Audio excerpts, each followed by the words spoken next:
Hi, everyone. Welcome to day 2 of the CSUN English Department's Flash Teach-In Election Week series. I am really privileged to be here with Dr. Charles Hatfield and Dr. Ishwari Pandey as the audience.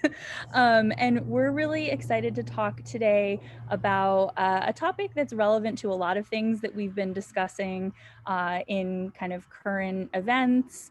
We're thinking about graphic media and the origins of originalism, and we'll talk a little bit about property rights and voting and some other things too. So I'm really grateful to turn it over to Dr. Hatfield, who's going to tell us a little bit about some of the origins of graphic media.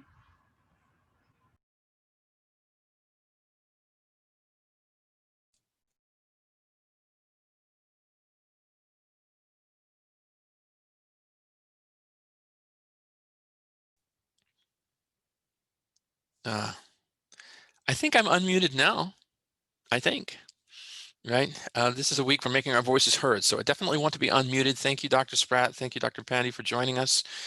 Some of you will know that I study comics art in all of its manifestations, from web comics to manga to graphic novels to comic books and comic strips, and various other traditions that overlap or intersect with comics. And I also study the way that comics circulate in our society among readers, among fans, among various audiences and cultural gatekeepers and students.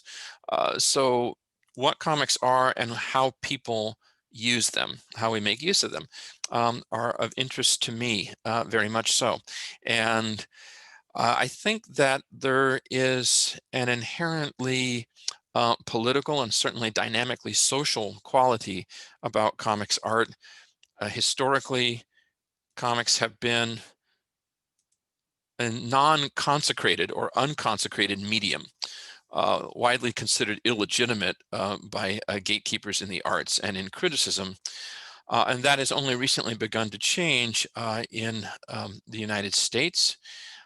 And those changes have brought really exciting times for the making and recognition of new kinds of comics.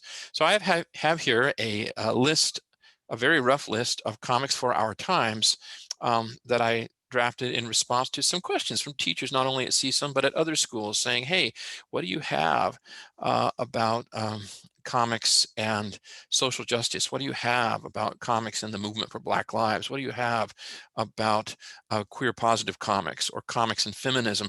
And so I just spontaneously threw together a list, which I'd be glad to share with anyone who sees this conversation. It's a PDF, always in progress, always changing, and it mentions some web comics and smaller works, but mostly it's about graphic books, because there's so much happening in the field right now that is exciting to reflect upon in the world of comics. Now I want to get historical for a moment and talk about where comics art comes from, again, with an eye toward its social and ideological um, um, valences or dimensions. So I'll channel here the French scholar Thierry Smolderen's book, The Origins of Comics, which I think is one of the very best academic treatments of the early history of comic art, now available in the English translation. And this really stems from the 17th century, and certainly from the 18th century, particularly into the early 20th century, this history. And I wouldn't presume to try to summarize what Thierry Smolderen has done, but this is something that I've gleaned from his book, and that is comics arts have always been rooted in a mockery of or resistance to official discourses and official images. Comics grow up with, as we sometimes say, the Enlightenment, or the kind of tectonic kind of friction between Enlightenment and counter-Enlightenment values, and between hegemonic values and resistant communities. They kind of grow up in this kind of a factious environment, and they've always made fun of the normative things that emerged in with the rise of empiricism and the rise of science, and with the rise of actuarial thinking, sort of insurance kind of thinking, demographic thinking, statistical thinking, with the rise of scientific approaches to government, to biopower, and so on. Comics art has always had a kind of mocking relationship to these official registers of language and of discourse. And this is part of Smolderan's argument that actually comics art, which combines all these different kinds of image making and these different kinds of language use, does so in a kind of hectic, rowdy way, because because that stuff is there awaiting to be made fun of, and making fun of it is a form of resistance. Famously, we might look at the great English painter and printmaker and entrepreneur, William Hogarth, who was creating sequential art narratives out of paintings first, and then out of engraving series, which were basically copies or reproductions of the paintings. And these series of images were on topical subjects, or as Hogarth liked to call them, modern moral subjects. And this includes things like the Rake's Progress. You'll see this image both in a reproduction of Hogarth's original painting, his canvas, and then again a mass-produced version, which has been flip-flopped. It's compositionally the same image, although many of the details are different. And Hogarth sold these stories in series of prints. And selling them was something he was very concerned about. He wanted to make sure he made money from them, but also they were moralizing stories, usually about people coming to a bad end. So the Rake's Progress is a sad and kind of a lurid and wretched story about a young man's fall from grace into sin, temptation, and disintegration. And these highly detailed images with their textual accompaniment serve as a kind of proto-graphic novel kind of story. We see it in the Rake's Progress, we see it in the Harlot's Progress. The progress in the title is generally ironic. And it's riffing on then current ideas of progress and kind of inverting them, turning them on their heads. And what Hogarth was doing is taking earlier moralizing traditions of pictures that would say to people, oh, you shouldn't do that. And he was taking that kind of moralizing tradition and he was spinning it differently. He was considered the father of English caricature, although he didn't like that term, caricature, but he used caricature and selective exaggeration to point out kind of moral degeneration of his subjects. And these became very popular. You could buy these sheets in series, and from this you would discern stories, right?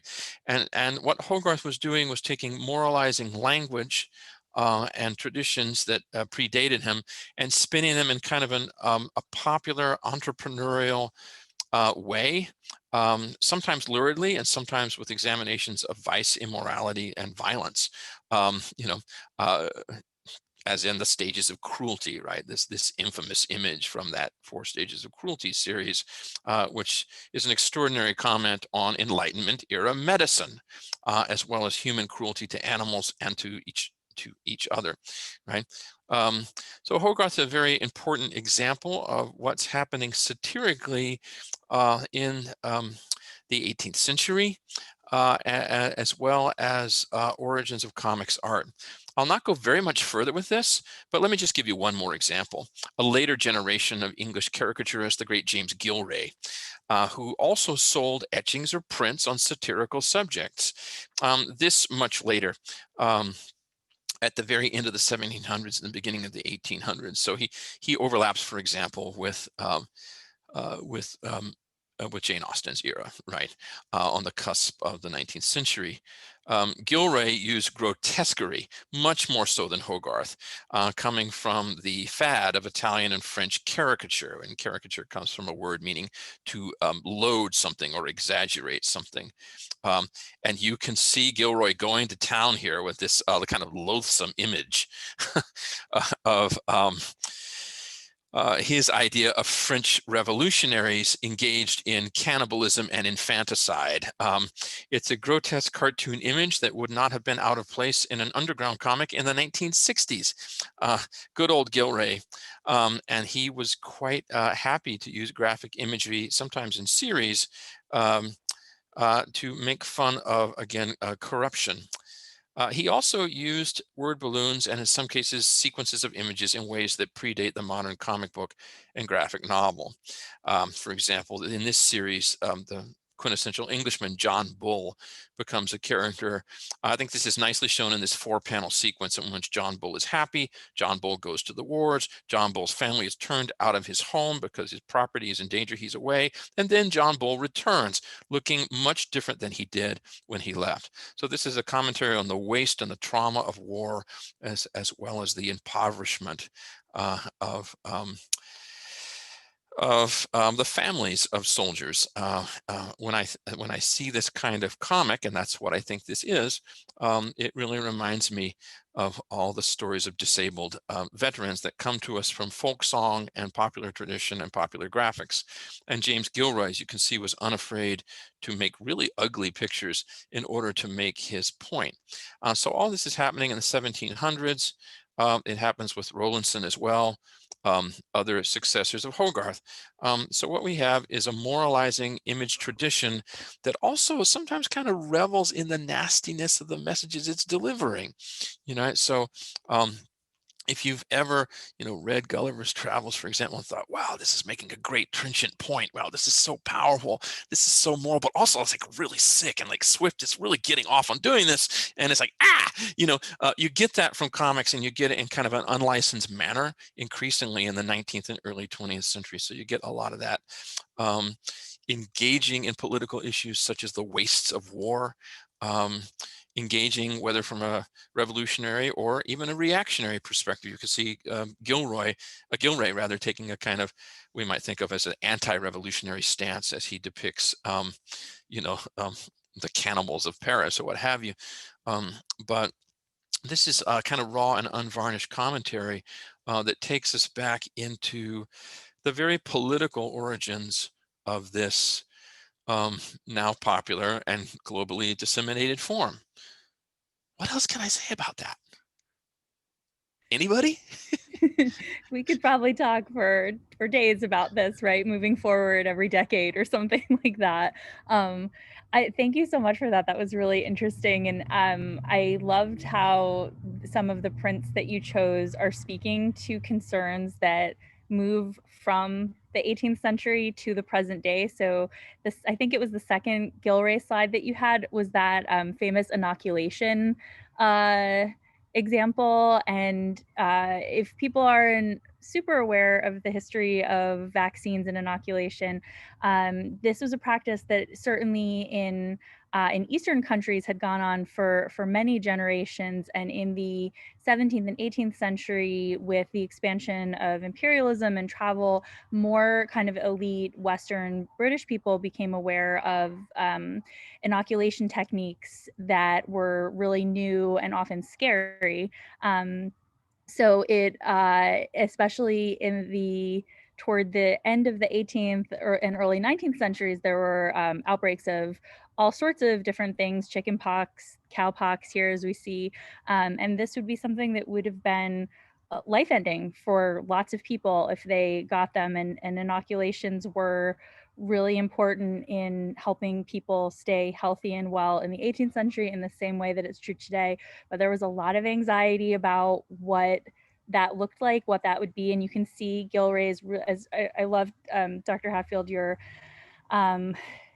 focus on the grotesque, because that's where Gilray is like wanting to be confrontational, wanting to be sensational, and really getting his prints to be on the pulse of those concerns, those anxieties. And you see like there are these like blemishes with cows coming out of different orifices, and it's at once kind of, I think, satirizing those concerns at the same time that it's tapping into a lot of the anxieties. And depending on who you are and what your perspective is, you might find this, you might find one message or another. And I think that really speaks to, contemporary concerns that we have about things like vaccines, inoculations, and the spread of truth or rumor or whatever. So I think those resonate in really important ways. Yeah, in a way, this is an anti-vaxxer cartoon. Yep. And in fact, it even claims to have been underwritten or published by the Anti-Vaccine Society, which you might be able to see in this fine print on the bottom right-hand corner. Uh-huh. Yeah. And of course, Gilroy is just having so much fun with literalizing the idea of the Mm-hmm. cow pox, which we might think of as being sort of roughly equivalent to the notion of a mad cow disease. You have cows erupting from these people's bodies, and it's kind of scrofulous and icky.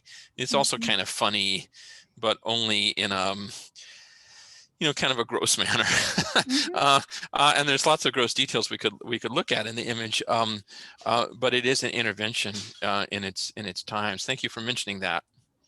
Yeah, no, and it also, one of the things I want to talk about in a minute is Hogarth's kind of brief, explicit foray into political prints and kind of graphic interventions that way, when he had, at the point when he'd become a really famous kind of celebrity almost. He was in demand by authors like Lawrence Stern and others to illustrate their books and things like that.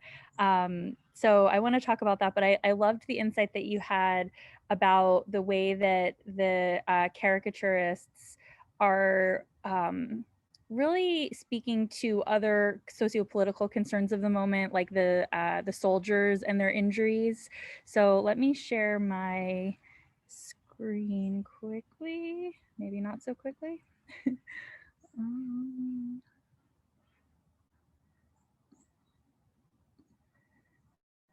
okay, can you see the Hogarth print? Does that look great? So as Dr. Hatfield said, Hogarth was known for um, producing and really popularizing concerns and issues about the kind of British cultural moment, about marriage, about alcohol consumption, and things like that. And he became really wildly famous for it, well known.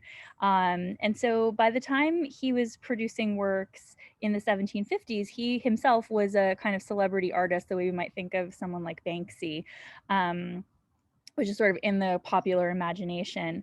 And he decided to reshift or reorient his focus from commentary on social values to a three-part series on a mid-century election that was called the Humors of an Election, as it says here. And you'll notice just in the foreground, I thought of this, Dr. Hatfield, as you were talking, they're attending to a wounded soldier who's having, I think, I don't know, gin or something's being poured on him, and he's drinking as well. And you can see just this real state of anxiety that I think a lot of people feel around election time right now. There's chaos surrounding them. There are protests you can see outside. See if that'll let me move in a little bit more. So there are warring parties, the Tories and the Whigs, and there's protests as a result of that.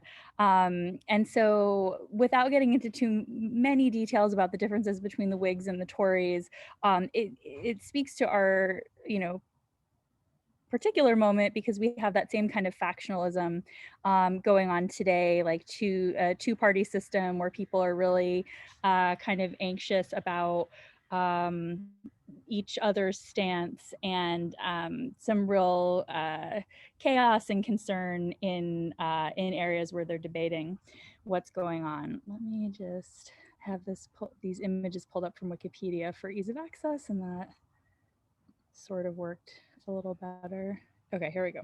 So we can see in the next slide, there's outdoor discussion about what's going on canvassing for votes.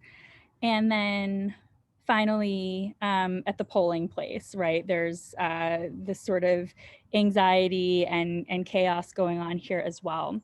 I wanted to focus on this series in particular because we are in a moment where there's concerns about people's ballots being counted, about the ability for a collective group of people's voice to be heard over and above the politics of the Electoral College and things like that. And I wanted to think a little bit about the relationship between the origins of voting rights, or what we think of as the origins of voting rights, and what we have today.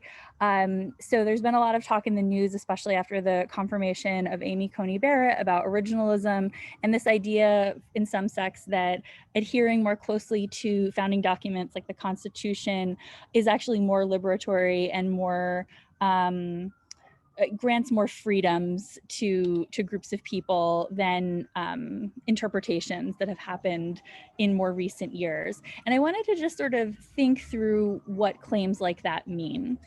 The first thing to say is that when voting rights originated in their modern form in the 18th century, I think maybe all three of us would not have been able to vote.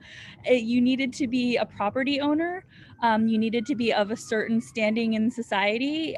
You almost universally needed to be a wealthy white man in order to do that. And I think as academics, we are already discounted from the wealthy part of that, in addition to our other identities too.